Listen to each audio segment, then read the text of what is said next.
नमस्कार दोस्तों, स्वागत है आप सभी का जैसा ऑल इन क्लासेस पर। दोस्तों आज हम गणित की प्रकृति टॉपिक पर चर्चा करेंगे। अगर आप अपना सिलेबस देखेंगे तो इसमें गणितीय विचार, गणित के स्वरूप, अमूर्तीकरण, विशिष्टीकरण, व्यापीकरण जैसे शब्द लिखे हुए हैं। चाहे आप शिक्षक भर्ती वर्ग 2 की तैयारी कर रहे हैं, वर्ग 3, सीजी टेट, सी टेट, किसी भी की तैयारी कर रहे हो, यहाँ से क्वेश्चंस पूछे जाते हैं। तो ये जो टॉपिक है आज बहुत सरल तरीके से समझेंगे। इसके साथ साथ वीडियो के एंड में कुछ महत्वपूर्ण वस्तुनिष्ठ प्रश्न भी हम प्रैक्टिस करेंगे। तो ध्यान से आप लास्ट तक पूरा वीडियो जरूर देखिएगा, ये टॉपिक आपको बहुत आसानी से समझ में आ जाएगा। अगर आप इन सारे एग्जाम की तैयारी करना चाह रहे हैं घर बैठे और ये पैकेजेस लेना चाहते हैं तो शिक्षक भर्ती वर्ग 2, वर्ग 3, विज्ञान प्रयोगशाला, छात्रावास, प्रयोगशाला परिचारक, ये सब पैकेज में अभी अच्छा खासा ऑफर अवेलेबल है। और ये जो सारे पैकेजेस है वो आपको हमारे mobile application Ajay Sahu all in classes पे मिल जाएगा। ये एप्लीकेशन आप प्ले स्टोर से फ्री में डाउनलोड कर सकते हैं, ठीक है। तो जिस टाइप के आपको क्लासेस अभी हम दे रहे हैं वैसी टाइप की आपको क्लासेस मिलेगा, डिजिटल क्लासेस जिसमें आपको वीडियोस, पीडीएफ सब कुछ मिल जाएगा। अधिक जानकारी के लिए आप इस नंबर पे कांटेक्ट कर सकते हैं। ये हमारा व्हाट्सएप नंबर भी, आप व्हाट्सएप में भी कांटेक्ट कर सकते हैं। तो जो डेमोस हैं वो आपका प्ले स्टोर में भी अवेलेबल है, यूट्यूब में भी अवेलेबल है, ठीक है। तो शुरू करेंगे आज का टॉपिक। सबसे पहले हम गणित का अर्थ समझ लेते हैं, इसकी कुछ सिंपल परिभाषाओं के बारे में जिक्र कर लेंगे। हालांकि ये आपके सिलेबस में तो है नहीं, लेकिन यहाँ से कभी कभी कुछ क्वेश्चन पूछ दिए जाते हैं और सिंपली हमको कुछ चीज़ें जाननी ज़रूरी है जो हम पढ़ेंगे, ठीक है। तो गणित जो शब्द है, अगर हम शाब्दिक परिभाषा की हम बात करें, शाब्दिक अर्थ की हम बात करें, तो प्राचीन भारत में गिनती को क्या कहा जाता था, काउंटिंग को क्या कहा जाता था, गणन।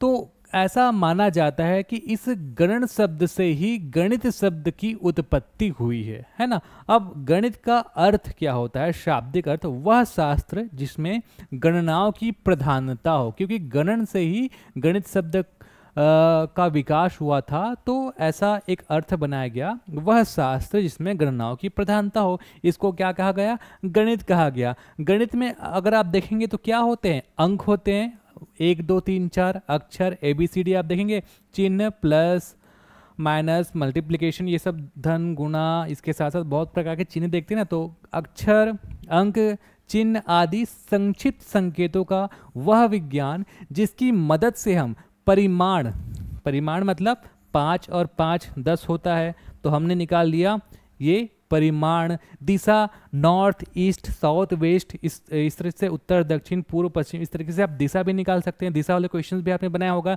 इसके साथ साथ स्थान का भी बोध होता है। अगर आप देखेंगे तो भूगोल में भी थोड़ा बहुत हम गणितीय कैलकुलेशन से एग्जैक्ट लोकेशन निकाल लेते हैं, है ना। जैसे आपका गूगल मैप वगैरह काम करता है, तो ये सब चीज़ जो है मैथमेटिकल कैलकुलेशन से काम करता है। तो हम गणित की मदद से क्या कर सकते हैं, परिमाण, दिशा, स्थान का बोध, इसका नॉलेज हम रख सकते हैं या निकाल सकते हैं।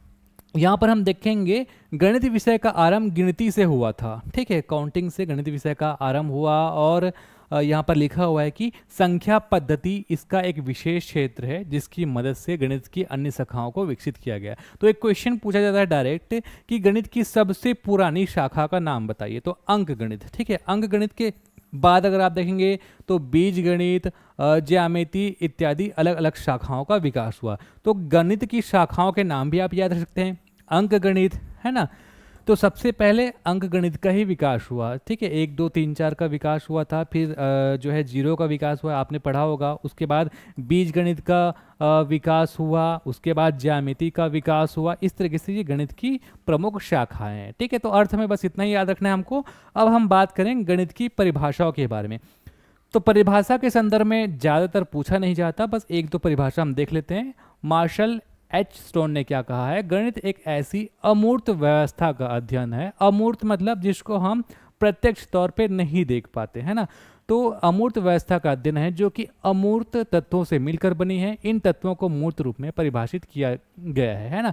तो ये एक परिभाषा है जो कि मार्शल H स्टोन ने कहा कि अमूर्त व्यवस्था के अध्ययन है, अमूर्त तत्वों से मिलकर बनी है और उसी को मूर्त रूप में परिभाषित किया गया है, वो है गणित। ये मार्शल के अनुसार। लॉक के अनुसार गणित वह मार्ग है जिसके द्वारा बच्चों के मन अथवा मस्तिष्क में तर्क करने की आदत स्थापित हो जाता है। तो ये जो परिभाषा है वो थोड़ा सा हम इसको कनेक्ट कर सकते हैं, क्योंकि गणित जब भी हम करते हैं तो मन में करते हैं, तर्क करते हैं, लॉजिकली हम सोचते हैं। तो तर्क करने की जो आदत है वो हमको गणित से प्राप्त होता है। बहुत सारे लोग ने अलग अलग परिभाषाएं कही है, हालांकि परिभाषाएं उतना इंपॉर्टेंट है नहीं। इसको हम आगे बढ़ते हैं।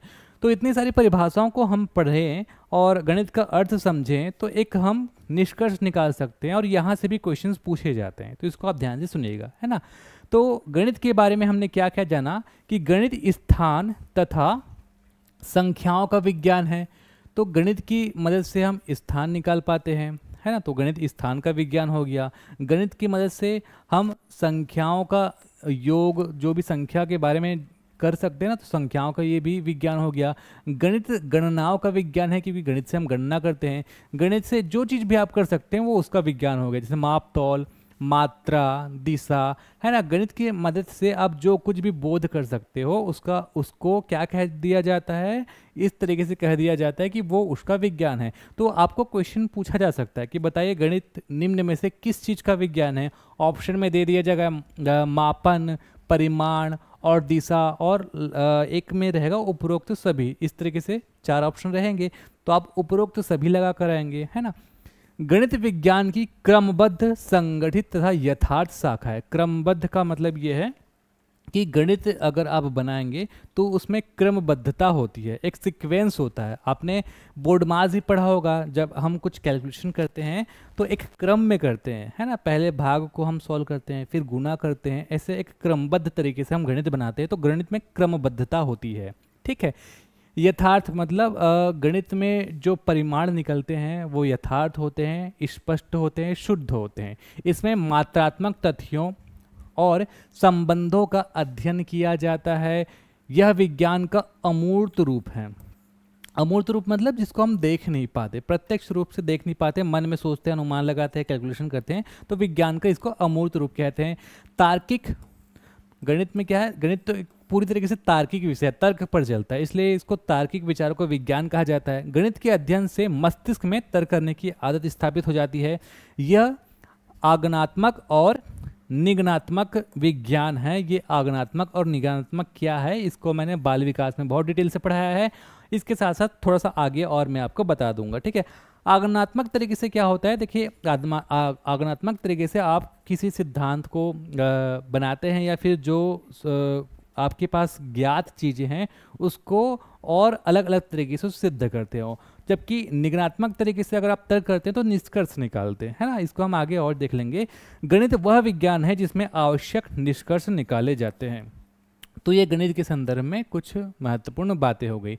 अब अगला टॉपिक है गणितीय विचार किस प्रकार विकसित होते हैं। गणितीय अवधारणाओं के स्वरूप, मतलब अवधारणा का मतलब या फिर संप्रत्यय लिखा होता है, इसका मतलब होता है कॉन्सेप्ट। तो गणित का जो कॉन्सेप्ट है, गणित के बारे में हमारे मन में विचार कैसे डेवलप होते हैं।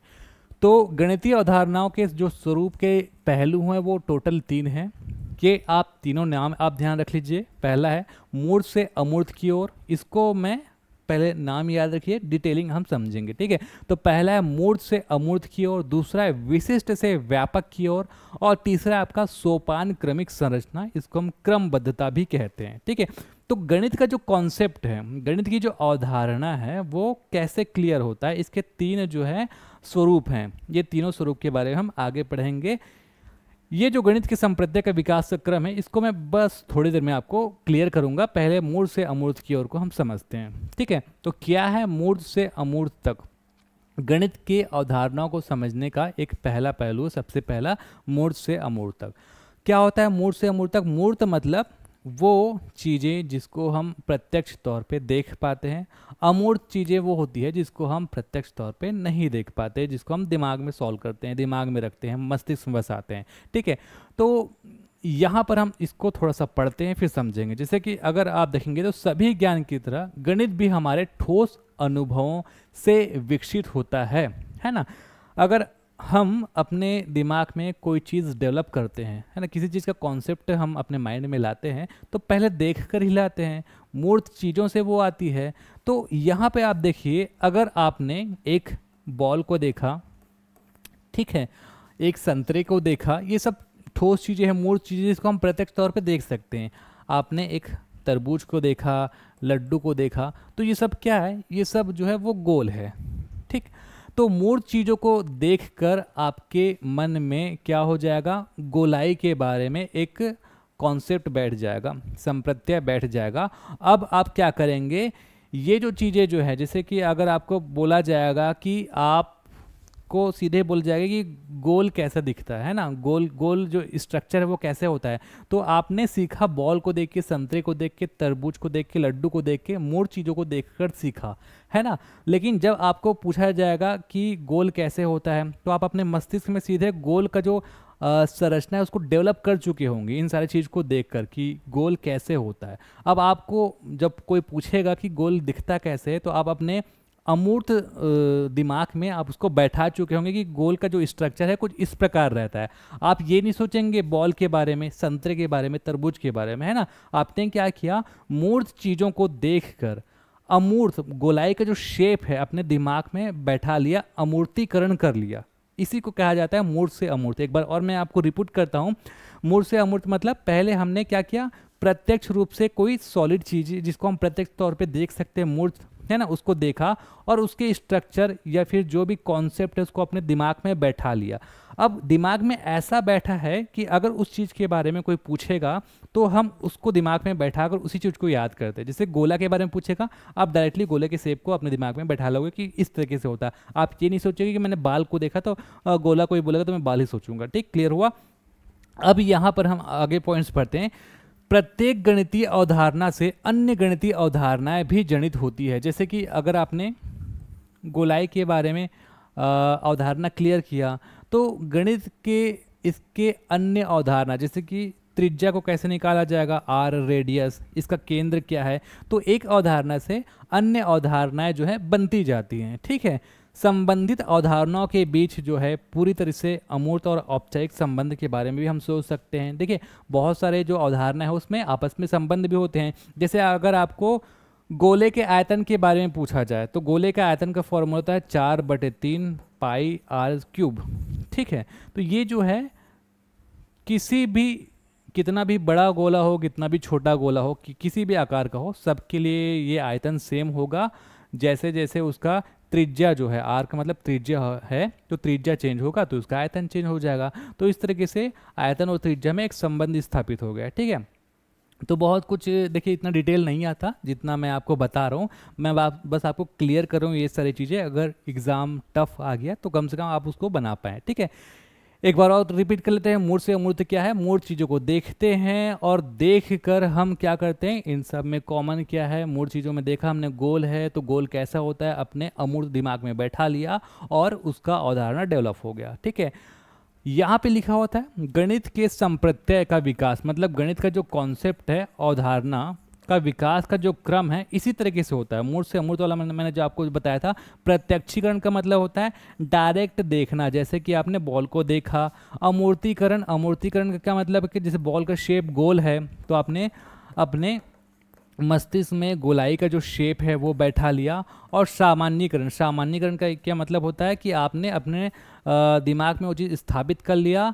अब सामान्यीकरण की अवस्था आ गई। अगर आपसे कोई भी पूछेगा गोलाई, तो आप बॉल को याद नहीं करोगे, आपको पता है कि गोलाई क्या है। तो सामान्यीकरण की स्थिति कैसे आती है, प्रत्यक्षीकरण, अमूर्तीकरण, उसके बाद तीसरा है सामान्यीकरण। ये है गणित के संप्रत्यय का विकास का क्रम। आगे बढ़ते हैं, दूसरा है, यहाँ पर देखिएगा हमने ये पहला पढ़ लिया गणित अवधारणा के स्वरूप में मूर्त से अमूर्त की ओर। अब हम बात करेंगे विशिष्ट से व्यापक की ओर। ठीक है, तो विशिष्ट से व्यापक मतलब स्पेसिफिक टू जनरल। इसमें क्या करते हैं, हम अलग अलग चीज़ों को देखते हैं। अलग अलग चीज़ मतलब एक विशिष्ट स्पेसिफिक चीज़ हो गया, उसको देखते हैं और उन सब में एक कॉमन फैक्टर ढूंढते हैं, है ना, और उस कॉमन फैक्टर को ही हम अपने दिमाग में बसा लेते हैं। ये होता है विशिष्ट से व्यापक। एक एग्जाम्पल से समझते हैं। जैसा कि आपने ये अलग टाइप का चतुर्भुज यहाँ पर दिख रहा है, ये अलग टाइप का है, ये अनियमित चतुर्भुज है, समलंब चतुर्भुज है, समद्विबाहु समलंब चतुर्भुज, समांतर चतुर्भुज, ये वर्ग है, ये आयत है। ठीक है, अलग अलग स्ट्रक्चर है, तो ये सबकी अपनी एक अलग विशिष्टता है। ध्यान देंगे, हम क्या जा रहे हैं, विशिष्ट से व्यापक, स्पेसिफिक टू जनरल। अब हमने स्कूल में पढ़ा होगा कि किसी भी चतुर्भुज हो, चाहे वो आयत क्यों ना हो, वर्ग क्यों ना हो, समचतुर्भुज है, इसके चारों कोनों का योग क्या होता है, 360, या फिर चार समकोण के बराबर होता है, 90, गुना 4, तो कितना 9 चौके 36, तो 360 डिग्री होता है। तो हमने क्या ज्ञान रखा कि अगर हम इन सब का कैलकुलेशन करके, है ना, कोण का योग निकालेंगे तो इसमें भी 360 आया, इसमें भी 360 आया, इसमें भी 360 आया, इसमें भी 360 आया। तो विशिष्ट मतलब स्पेसिफिक अलग अलग संरचना को हमने देखा। कॉमन, कॉमन मतलब व्यापक जो नॉलेज हम गेन करेंगे, कॉमन क्या, सब में 360 योग है। तो हमने क्या किया, हमने एक विशिष्ट चीज को देखकर व्यापक ज्ञान प्राप्त किया कि सभी चतुर्भुज का जो योग होता है कोणों का, चारों कोणों का योग वो 360 होता है। उसी तरीके से त्रिभुज के, अगर आपने सुना होगा कि त्रिभुज के जो तीनों कोणों का योग होता है वो 180 डिग्री होता है ना। तो चाहे वो न्यून कोण हो, समकोण हो, अधिक कोण हो, अलग अलग स्ट्रक्चर है, अलग अलग इसकी विशेषताएं होती हैं, अलग अलग सबका अगर आप देखेंगे तो क्षेत्रफल का फॉर्मूला वगैरह भी अलग हो जाता है ना। लेकिन यहाँ पर सब में एक कॉमन क्या है, कॉमन है कि सबका जो है 180 डिग्री होता है। तो इस तरीके से होता है ना। यहाँ पर आप चाहे तो इसके जो लिखा उसको हम पढ़ सकते हैं। एक विशिष्ट स्थिति से लेकर और ज़्यादा स्थितियों को शामिल करने के लिए अवधारणा को व्यापक बनाते समय हम विशिष्ट स्थिति के कुछ गुणों को छोड़ देते हैं और उन गुणों को चुनते हैं जो सभी उदाहरणों में प्राप्त होते हैं। बस इतना ध्यान रखेंगे, उन गुणों को हम चुनते हैं जो सब में होते हैं। इसका एक और, अगर आप कुछ बुक को पढ़ोगे तो एक उदाहरण मिलता है, जैसे बंदर का पूंछ होता है, घोड़े का पूंछ होता है, गाय का पूंछ होता है, इन सब का पूंछ है। तो आपने क्या किया, ये अलग अलग इसकी विशेषताएं हो जाती है, बंदर की, गाय की, घोड़े की, है ना, और ये सब जानवर है। तो हमने विशिष्ट अलग अलग टाइप के जानवर देखकर एक कॉमन फैक्टर ये निकाल दिया कि जानवरों के पूंछ होते हैं, है ना। तो विशिष्ट से व्यापक इस तरीके से अवधारणा हम अपने दिमाग में बनाते हैं, इसको कहा जाता है विशिष्ट से व्यापक। फिर तीसरा है आपका सोपान क्रमिक संरचनाएं, क्रमबद्धता। गणित में क्या है, क्रमबद्धता होती है। चाहे आप गणित में किसी भी टाइप के प्रॉब्लम सॉल्व कर रहे हो, उसका एक नियम होता है, क्रमबद्ध तरीके से गणित चलता है। जैसे बोडमास आपको याद होगा, है ना, मैंने स्टार्टिंग वाली क्लास में बताया था। तो उसी क्रम में आप सॉल्व करेंगे।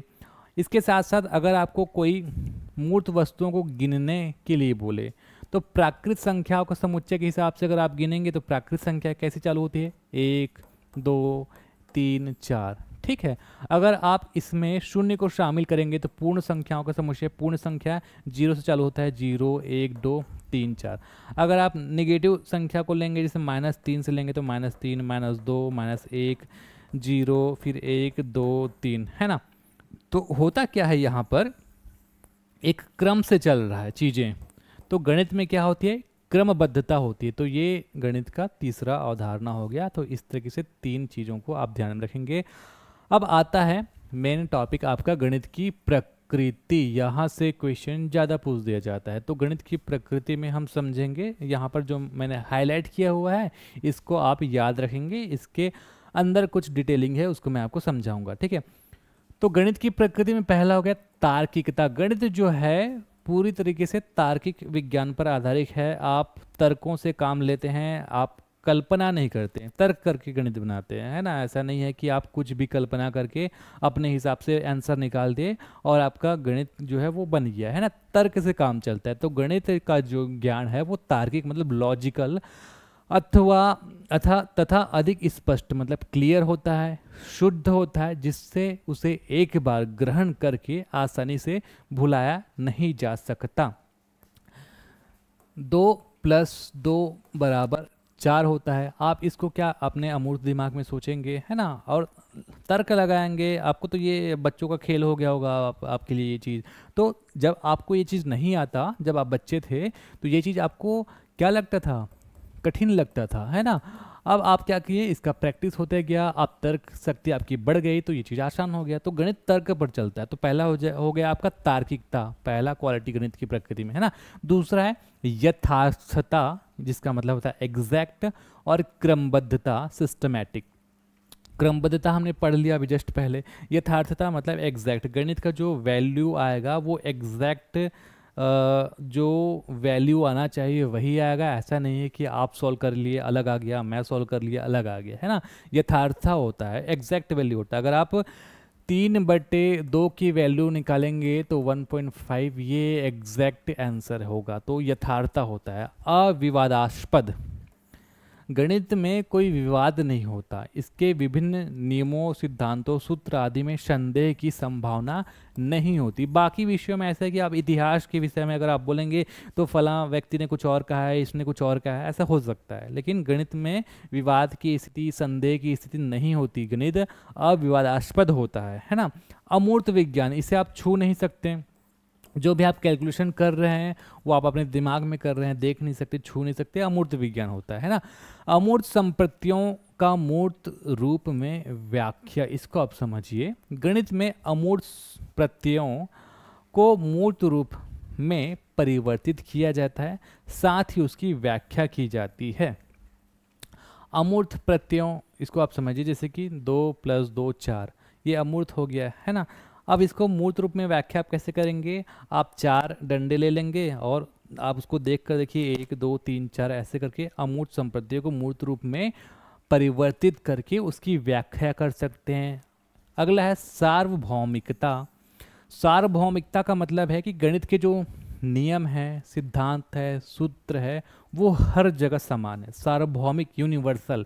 ऐसा है कि दुर्ग जिले में 2 + 2 4 होता है, रायपुर में 2 + 2 5 होता है, या फिर अमेरिका में कुछ और होता है, ऑस्ट्रेलिया में कुछ और होता है, ऐसा कुछ नहीं। सार्वभौमिकता मतलब हर जगह हर समय गणित जो है वो समान रहेगा। ठीक।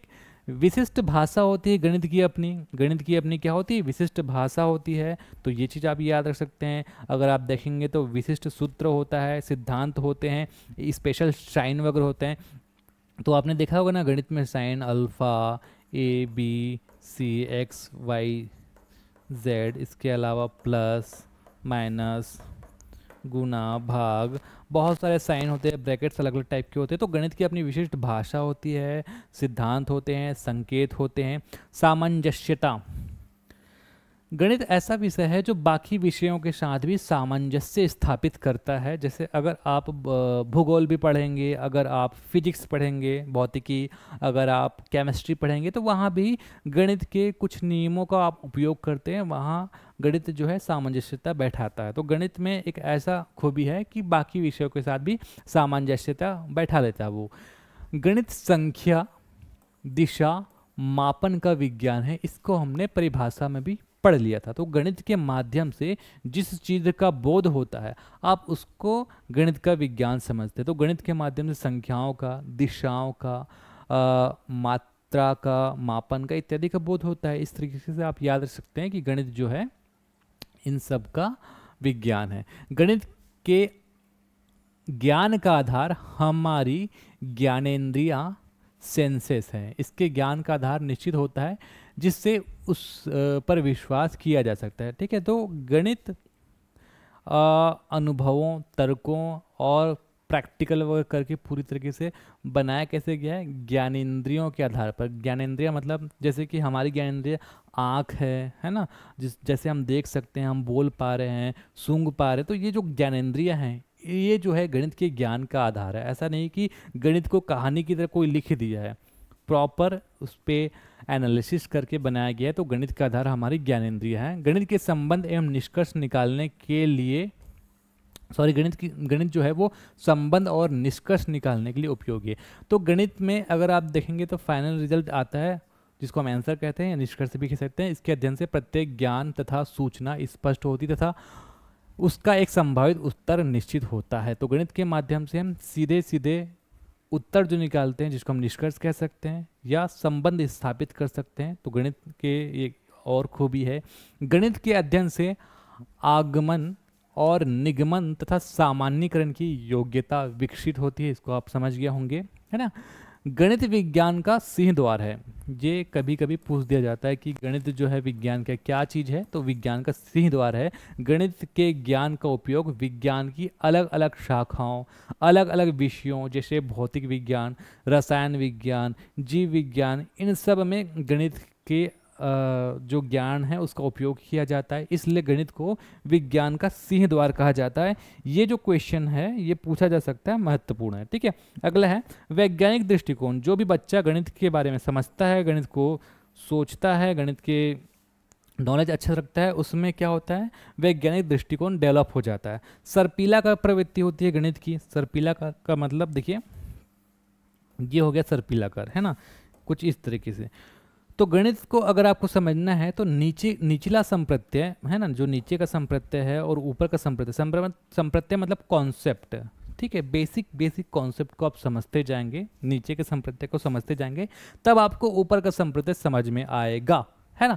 इसका ये मतलब है कि अगर आप बेसिक चीज़ों को समझे बिना अगर आप दूसरे तीसरे चौथे लेवल में प्रवेश करेंगे जब गणित में, तो आपको वो चीज़ें समझ में नहीं आएंगी। तो गणित की जो प्रवृत्ति है वो सर्पिलाकार है। आपको बेसिक से लेकर स्पेसिफिक तक चीज़ें तब समझ आएगी जब निचला चीज़ों को आप समझेंगे। फिर आपका मौलिकता। अधिकांश विषयों की प्रकृति स्मृति केंद्रित होती है, जबकि गणित जो है, गणित बोध एवं प्रायोगिक केंद्रित है। मौलिकता का मतलब होता है मूल, नयापन, है ना। बहुत सारे ऐसे सब्जेक्ट, जैसे हिस्ट्री की अगर बात करें तो हिस्ट्री में क्या होते हैं, स्मृति केंद्रित, आपको याद रखना पड़ता है। लेकिन गणित जो है आप याद नहीं रखोगे तो भी वो आपके दिमाग में स्टोर रहेगा। क्यों? क्योंकि वो प्रैक्टिकल होता है, प्रायोगिक केंद्रित होता है। फिर आपका संक्षिप्तता। गणित में विषय वस्तु का अधिक व्यापक विस्तार करने की ज़रूरत है नहीं। अगर आपका 2+2 4 होता है तो इसको और 4-5 तरीके से आपको व्यापकीकरण करने की ज़रूरत है नहीं, है ना। संक्षिप्त इसका आंसर होता है, तो संक्षिप्तता भी इसका एक प्रकृति है। गणित में निगमिक तर्क और गणित में आगमिक तर्क, ये क्या चीज़ है इसको हम समझ लेते हैं। निगमिक तर्क क्या होता है? निगमिक तर्क में नी से निगमिक, नी से निष्कर्ष, ऐसे याद रख लेना, ठीक है। निगमिक तर्क में हम सीधे सीधे निष्कर्ष पर पहुंचते हैं और निष्कर्ष निकालते हैं। इसको थोड़ा समझ लेते हैं। निगमिक तर्क वह तर्क है जिसमें ज्ञात परिणामों, परिभाषाओं और निष्कर्ष के नियमों का प्रयोग किसी चीज को सिद्ध करने के लिए किया जाता है। किसी चीज को सिद्ध करने के लिए, निष्कर्ष निकालने के लिए हम ज्ञात परिमाण, परिभाषा इत्यादि का उपयोग करते हैं। जैसे कि यहाँ पर लिखा हुआ है कि सभी इंसान नश्वर है, राघव एक इंसान है। तो इंसान क्या है? नश्वर है। अब राघव भी इंसान है, तो हमने यहाँ पे निष्कर्ष निकाला कि राघव भी नश्वर होगा, ठीक है। तो इस तरीके से इस विधि को कहा जाता है निगमनात्मक विधि। और निगमनात्मक विधि में आपको एक कभी कभी क्वेश्चन भी पूछ दिया जाता है कि निगमनात्मक विधि जो है वो आपका अज्ञात से ज्ञात की ओर होता है या फिर ज्ञात से अज्ञात की ओर होता है। इसको हम थोड़ा सा ठीक यहाँ पर समझते हैं।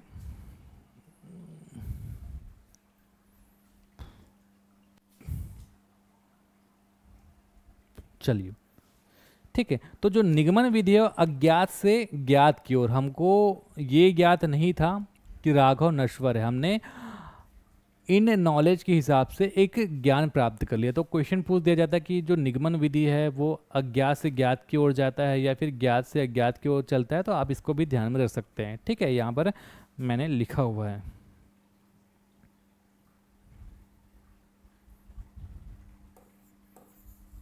ठीक।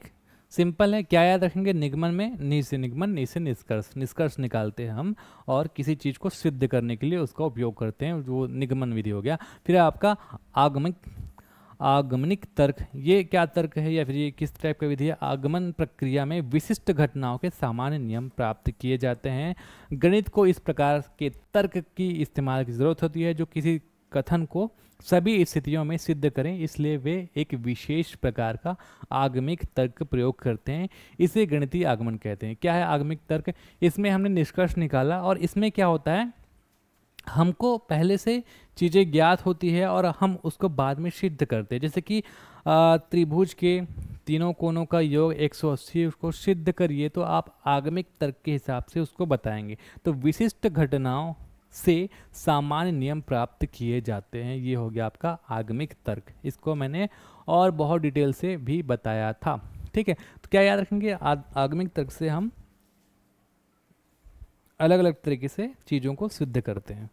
फिर आपका है गणितीय तरीके से सोचना। गणितीय तरीके से सोचने की प्रक्रिया निम्नानुसार है। किस टाइप से सोचा जाता है? गणितीय तरीके से सोचने में जो क्रम है, विशिष्टीकरण से व्यापीकरण। हमने बताया था ना आपको कि विशिष्टीकरण से व्यापीकरण 4-5 चीज़ों में कॉमन जो चीज़ होता है उसको हम अपने दिमाग में बैठा लेते हैं, तो उसके बीच में हम अनुमान लगाकर बैठाते हैं। तो इस अनुमान लगाना को याद रख लेना है ना। विशिष्टीकरण, अनुमान लगाना, व्यापीकरण, उसके बाद सिद्ध या फिर असिद्ध करना। हम अनुमान लगाए हैं वो सही है या फिर गलत है, उसको सिद्ध या फिर असिद्ध करना। तो ये गणितीय तरीके से जो सोचते हैं उसकी प्रक्रिया का एक क्रम है। ठीक है।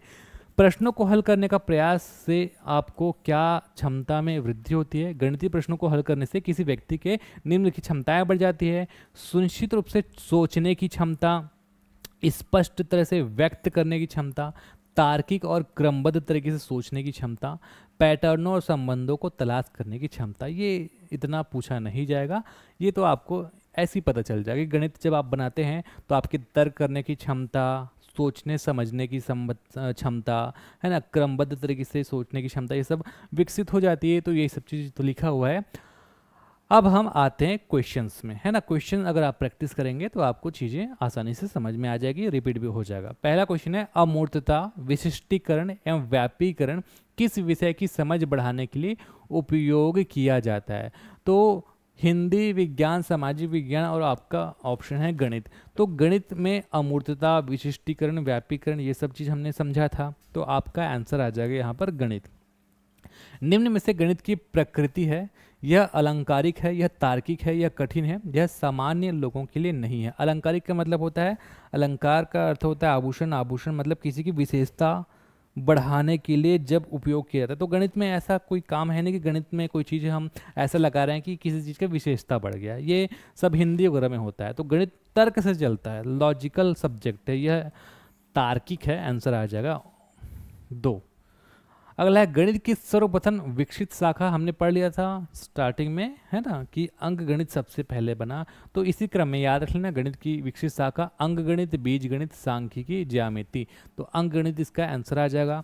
नीचे दिए गए कथनों में से कौन सा कथन गणित की विशेषता को सही नहीं दर्शाता है ना। तो सही नहीं है, हम देखते हैं।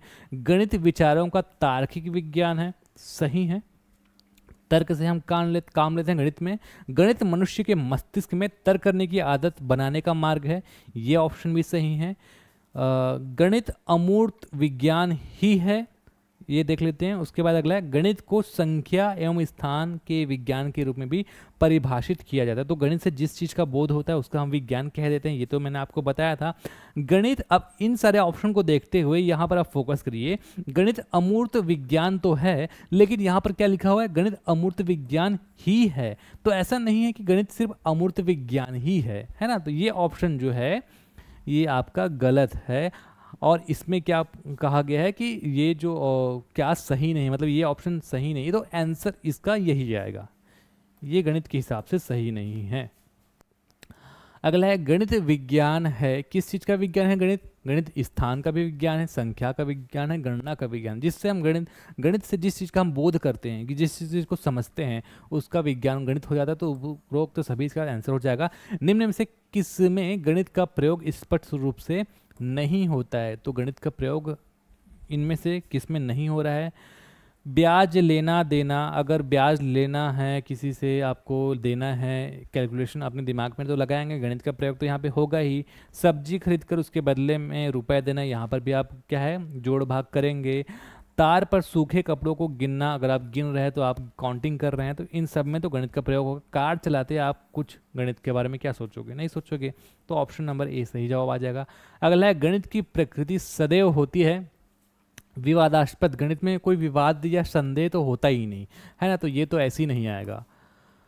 अविवादास्पद, गणित जो है हमेशा अविवादास्पद और सार्वभौमिक होता है, शुद्ध होता है, स्पष्ट होता है, इसको आपको ध्यान में रखना है।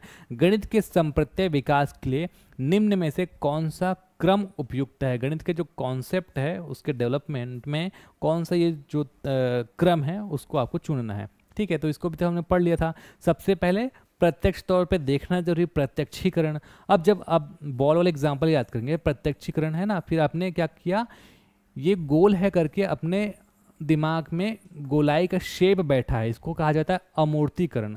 और जब आप इस चीज़ को बैठा लेते हैं प्रॉपर और आपका माइंड स्थिर हो जाता है, उसको सामान्यीकरण अवस्था कहा जाता है। तो प्रत्यक्षीकरण, अमूर्तीकरण तथा सामान्यीकरण, ये वाला ऑप्शन है, ये सही आंसर आएगा। अगला है, गणित को कहा गया है विज्ञान का सिंह द्वार, क्योंकि गणित विज्ञान के जितनी भी शाखाएं हैं, भौतिक विज्ञान, रासायनिक विज्ञान, जीव विज्ञान, सब में गणित का उपयोग होता है, इसलिए गणित को विज्ञान का सिंह द्वार कहा जाता है। गणित की प्रकृति एवं संरचना में निम्नलिखित विशेषता नहीं है। गणित की भाषा सांकेतिक है, तो गणित की जो भाषा है अपनी अलग भाषा है, सांकेतिक भाषा है, तो ये तो आपका आंसर नहीं होगा क्योंकि विशेषता नहीं पूछ रहा है, ये तो होता है। गणित में निष्कर्ष निश्चित एवं तर्क संगत होते हैं, बिल्कुल होते हैं। गणित की सभी शाखाओं का मूलभूत आधार समुच्चय सिद्धांत भाषा है, ठीक है, तो ऐसा नहीं है, ये आपका गलत हो जाता है। गणित की विषय वस्तु में सामंजस्यता है, गणित की सभी से सामंजस्यता बैठा रहता है, ये तो हमने पढ़ लिया था। तो आपका ऑप्शन सी आ जाएगा। क्यों? क्योंकि गणित जो है इसका आधार कार्य व कारण सिद्धांत होता है ना, समुच्चय सिद्धांत नहीं होता है, इसको आप ध्यान में रख लीजिएगा। अगला है, गणित अवधारणाओं के स्वरूप के पहलू क्या क्या होते हैं? तो अवधारणाओं के 3 पहलू होते हैं, याद रखेंगे कितने? 3 पहलू। कौन कौन से बताया था मैंने आपको? मूर्त से अमूर्त की ओर, विशिष्ट से व्यापक की ओर और सोपान क्रमिक संरचना, ये तीनों होता है, तो उपरोक्त तो सभी आ जाएगा। गणित का अंतिम पद क्या होता है? लास्ट में उत्तर निकालते हैं, जिसको हम निष्कर्ष कहते हैं, तो यहाँ पर निष्कर्ष आ जाएगा। गणित की प्रकृति किस टाइप की होती है? समान व असमान समझे जाने वाले वस्तु में संबंध स्थापित करना, वस्तु की प्रकृति में संबंधित सिद्धांत का वर्णन करना, अनुभवों व मूल्यों को व्यवस्थित करना। अगर आप इन ऑप्शनों को देखेंगे तो ये सब कुछ गणित के माध्यम से आप कर सकते हैं, उपरोक्त तो सभी इसका आंसर आ जाएगा। गणित में समस्या समाधान का आधार का संबंध होता है कार्य व कारण, इसको थोड़ी देर पहले मैंने आपको बताया था ना, कार्य कारण, तो ये चीज़ आपको याद रख लेना है। फिर है, गणित के पदों में पाई जाती है क्या? क्रमबद्धता, इसको भी हमने समझ लिया था। गणित का ज्ञान होता है शुद्ध होता है, ठीक, एकदम करेक्ट ही रहेगा, चाहे आप कहीं से भी कैलकुलेशन करें, तार्किक लॉजिकल रहेगा, क्रमबद्ध रहेगा, तो उपरोक्त सभी इसका सही जवाब आ जाएगा। अगला है, गेंद, संतरा, लड्डू आदि गोल चीज़ों को देखकर गोलाई की अवधारणा विकसित अगर आप कर रहे हैं, तो ये सब क्या है? मूल चीज़ें, गेंद, संतरा, लड्डू, ये सब मूल चीज़ें हैं। गोलाई क्या है? अपने दिमाग में उस अवधारणा को विकसित कर रहे हैं, डाल रहे हैं, तो अमूर्त, तो मूर्त से अमूर्त की ओर, ये ऑप्शन सही हो जाएगा, है ना। घोड़े, कुत्ते, गाय आदि जानवरों के पूंछ को देखकर यह निष्कर्ष निकालना कि जानवरों की पूंछ होती है। देखिए हमने क्या पढ़ा था? विशिष्ट से व्यापक वाला, तो घोड़ा, कुत्ता, गाय, ये अपने अपने एक विशेष जानवर है, सबका अपना अपना अलग गुण है, लेकिन सब में कॉमन क्या है? तो जो कॉमन है पूंछ, तो पूंछ हमने क्या निष्कर्ष निकाल लिया कि पूंछ सभी जानवर का होता है। तो इस तरीके से विशिष्ट से व्यापक, व्यापक में मैंने आपको बता दिया था कि कॉमन वाला ध्यान में रखोगे तो समझ में आ जाएगा आपको, विशिष्ट से व्यापक की ओर। अगला, गणित विषय में छात्र की रुचि पैदा करने के लिए प्रभावी तरीका हो जाएगा। हमेशा इस तरह का क्वेश्चन दिखेगा तो खेल खेल में सीखना, खेल खेल में सीखना को सबसे अच्छा माना जाता है, तो खेल खेल में सीखना याद रख लीजिएगा। विद्यार्थी गणित के संकल्पनाओं और सिद्धांतों के अर्थ को समझता है, यह अधिगमन के किस उद्देश्य की प्राप्ति हो रही है। अगर आप विद्यार्थी के तौर पे देखें इसको, तो चाहे गणित हो चाहे कोई भी विषय हो, जो समझ रहा है उसको कहा जाता है कि उसको बोध हो गया, अवबोधन, तो यहाँ पर अवबोधन ऑप्शन सही आएगा। तो इस तरीके से ये सारे क्वेश्चंस महत्वपूर्ण जो हमने पढ़ लिए। अगर आपको ये वीडियो अच्छा लगा तो वीडियो को लाइक जरूर कर लीजिएगा, दोस्तों में शेयर कर लीजिएगा, और अपने चैनल को सब्सक्राइब नहीं किया तो प्लीज़ हमारे चैनल को सब्सक्राइब कर लीजिएगा, हमारे मोबाइल एप्लीकेशन को डाउनलोड कर लीजिएगा, और ये सब हमारे सोशल मीडिया अकाउंट्स है, फेसबुक, टेलीग्राम, ये सब में, इंस्टाग्राम, ये सब में आप ज्वाइन हो जाइएगा ताकि आपको डेली अपडेट्स मिलते रहे। तो आज के लिए बस इतना ही, नमस्कार, धन्यवाद।